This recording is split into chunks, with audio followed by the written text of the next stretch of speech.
I always thought that people who were in prison were guilty. I mean, and you used to hear people say, oh yeah, they all say they're innocent. I was one of those people that believed that.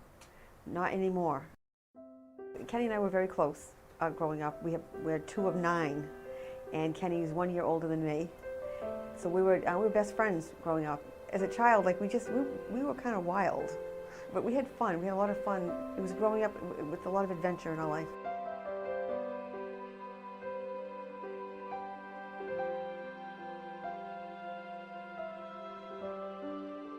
I did not believe for 1 minute that he would be convicted. He said to me, Betty Ann, I cannot live in prison for something I didn't do.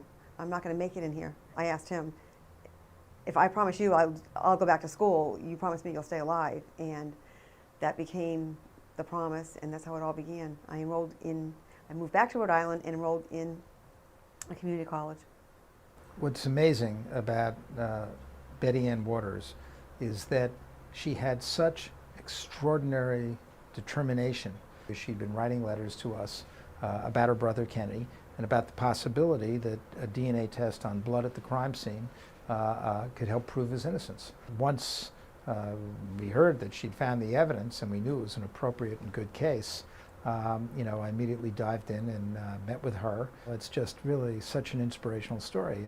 This morning, for the first time in 19 years, Kenneth Waters did not wake up behind bars. I think it's absolutely amazing that she's dedicated her life to this. It's been 19 years, and my whole family suffered unbelievable. And we all love you. And we're all just happy. I'll never forget the feeling of walking out the doors into the air with him with me and jumping into a cab. It was just, I can't explain that feeling. It was, and I kept looking at him like, is this real? It didn't feel real. His months of freedom were fabulous. He was so happy. We did all the morning shows. That's the first thing we did was fly to New York the first night he was out, and he slept in a big king-size bed, and we had room service. He ate 2 steak dinners. He ate mine and his. Kenneth, you woke up without bars around you this morning. What was it like? Oh, it's another world. It's unbelievable how things can just change overnight. Betty Ann herself is continuing in this work.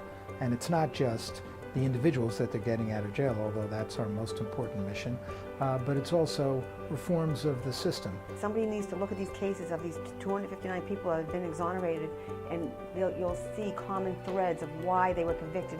They didn't just fall through the cracks. People need to open their eyes and say, yes, we can fix this. Donate, give support, give of your time, and help change this system.